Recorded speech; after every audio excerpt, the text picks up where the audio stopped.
The 7 most shocking deaths in South American history.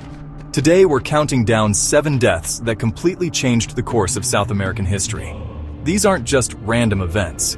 These are assassinations, betrayals, tragedies that literally redrew maps, destroyed empires, created legends that are still talked about hundreds of years later. We're going to rank them from shocking to absolutely unbelievable, and trust me, you won't see some of these coming.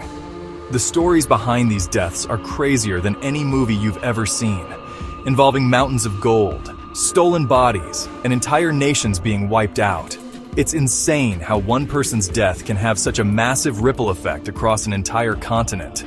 We're going to dive deep into each one, showing you exactly how these moments unfolded with images from the actual time periods.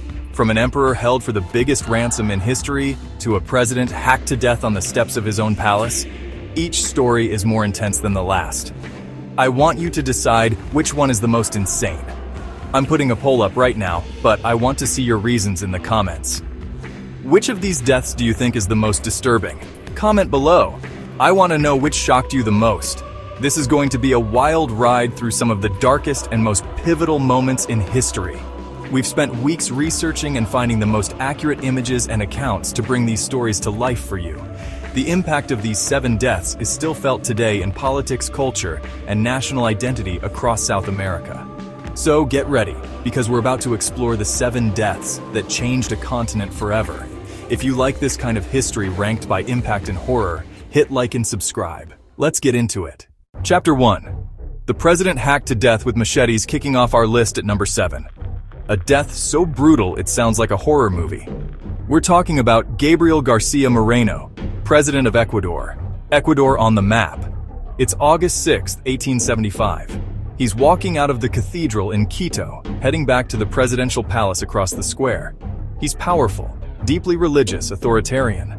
Surrounded by symbols of power and faith, he thinks he's safe, but he's wrong. As he steps onto the palace stairs, assassins jump out of the shadows. This isn't quick or clean, it's a frenzy. Faustino Rayo leads the attack with a massive machete.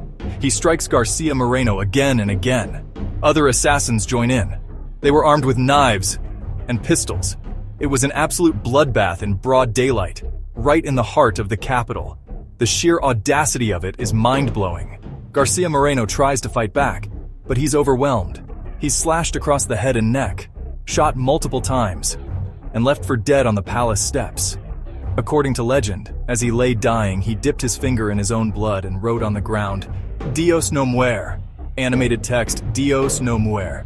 Whether true or not, the story became part of his myth, a martyr for faith and politics. So why was he so hated? Garcia Moreno wanted to turn Ecuador into a Catholic republic. He signed a concordat with the Vatican. The church gained immense power over education, over law, and over daily life. He dedicated the country to the Sacred Heart of Jesus. Chapter 2. The Emperor Betrayed for a Room Full of Gold. At number 6, we have a story of betrayal so epic it sounds like a legend, but it's all true. This is the death of Atahualpa, the last emperor of the Inca Empire.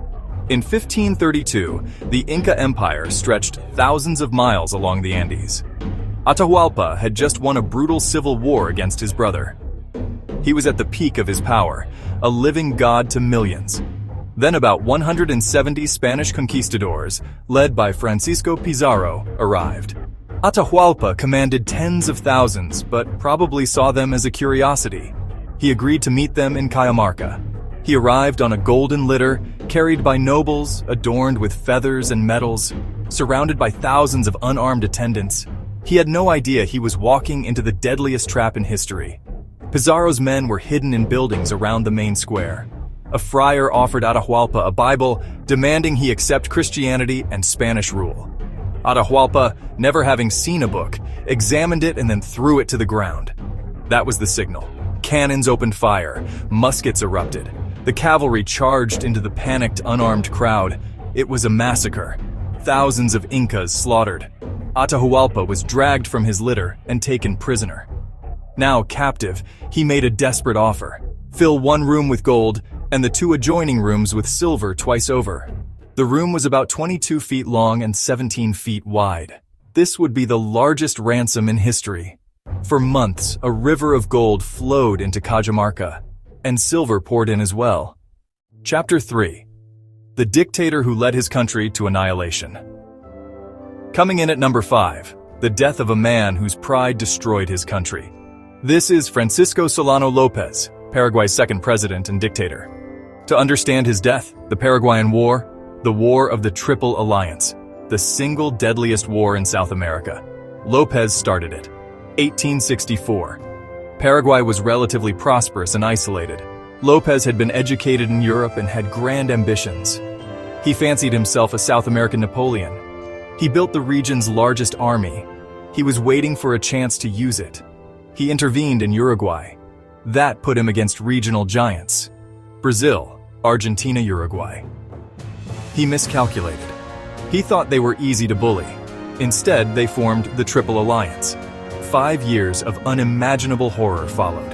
Tiny Paraguay versus 3 nations more than 25 times larger. Lopez refused to surrender. He demanded absolute loyalty. He executed thousands, including his own brothers and his top generals. He forced children as young as 8 into battle armed with sticks and rocks. The population was decimated by combat starvation and disease. Paraguay was being wiped off the map. Chapter 4. At number 4, we have the assassination of a man who should have been a founding father of nations, but was instead cut down by jealousy and betrayal. This is the tragic death of Antonio José de Sucre, one of the most brilliant military commanders of the South American Wars of Independence, and Simon Bolivar's most trusted friend and protege. Sucre was the hero of the Battle of Ayacucho, the final decisive battle that shattered Spanish power on the continent. He was a true giant of his time. After the wars, Sucre became the first president of Bolivia, a country named in honor of his mentor Bolivar. But Sucre was not driven by personal ambition. He was an idealist, a man of integrity, committed to liberty and justice. He grew tired of the endless political infighting. After serving as president, he resigned and planned to retire to Quito with his wife and young daughter. In 1830, Bolivar's dream, Gran Colombia, was falling apart. The massive republic, which included modern-day Colombia, Venezuela, Ecuador, Panama, was fracturing into separate nations. Sucre was called one last time to preside over a Congress in Bogotá in a desperate attempt to hold the Union together. The Congress failed. Heartbroken and disillusioned, Sucre decided to go home. He knew the journey was dangerous. His enemies, political rivals who feared his popularity and ties to Bolivar, were everywhere. Chapter 5, number 3 on our list is not a violent death, but a slow, tragic end, perhaps even more heartbreaking. It's the death of Simon Bolivar, El Libertador. He led the fight for freedom across Venezuela, Colombia, Ecuador, Peru, Bolivia. He was a military genius and a visionary political thinker. For a time, he was the most powerful man on the continent. But his end was the opposite of his glorious life. By 1830, Bolivar's grand dream was in ruins. Gran Colombia was collapsing. The very people he had liberated had turned against him. He was accused of being a dictator, even a would-be king. There were assassination attempts. His former generals carved up the continent. All that infighting left him broken, physically and emotionally. He suffered from advanced tuberculosis, his body wasted away. Once energetic, now frail, gaunt, coughing blood. He went into voluntary exile, planning to sail to Europe. He gave away his fortune and went to the Caribbean coast. He ended up near Santa Marta at a small estate, in a borrowed bed. Surrounded by a handful of loyal friends, he got news that Sucre had been assassinated. He knew his life's work had crumbled. In his final proclamation, he pleaded for unity. Too late. His last dictated words: "He who serves a revolution plows the sea." Chapter 6. Our number 2 spot goes to a death that was only the beginning of one of the most bizarre and macabre political sagas in history. This is the story of what happened to the body of Eva Perón, or Evita, the First Lady of Argentina. Evita was more than just a president's wife. She was a political powerhouse. Adored by the poor working classes, the descamisados, the shirtless ones, she was seen as a saint. To the wealthy elite and the military, she was a dangerous radical.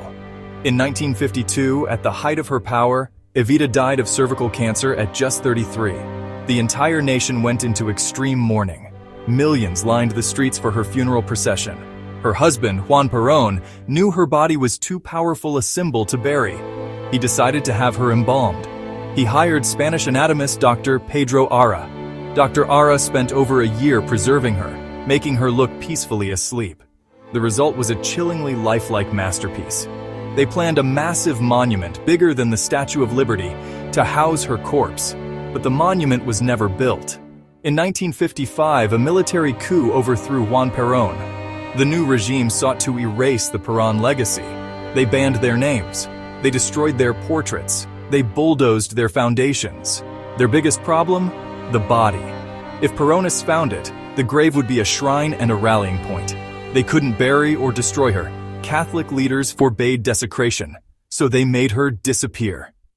Operation Evasion was launched. In the dead of night, soldiers stole Evita's body from the lab. Chapter 7. And now, for the #1 most impactful death in South American history. It's not a story of violence or betrayal, but a quiet, domestic tragedy that had enormous consequences. This is the death of Prince Pedro Afonso, the infant son and heir of Emperor Pedro II of Brazil. His death, at less than 2 years old, arguably led to the fall of the Brazilian Empire, the last monarchy on the American continents. Pedro II was a popular and enlightened ruler who reigned over Brazil for nearly 60 years. He was dedicated to his country and his people.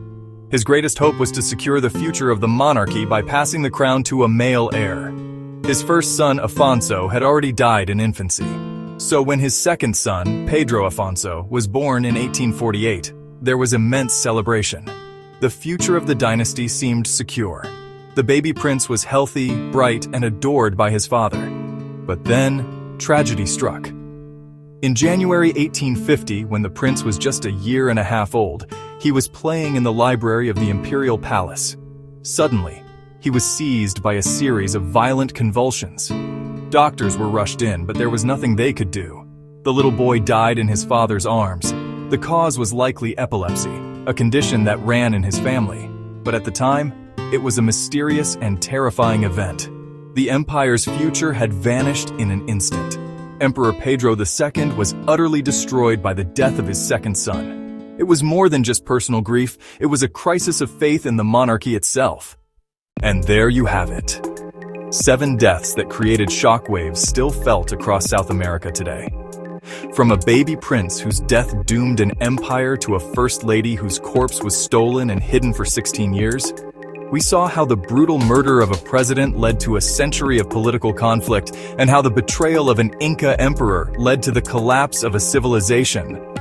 Each of these moments was a critical turning point, a hinge of fate. The consequences were massive, and the stories are a dark reminder of how fragile power and life itself can be. These events show that history isn't just about dates and treaties, intense human drama, ambition, betrayal, tragedy. The death of one person can truly change the world. Which death disturbed you most and why? Comment below.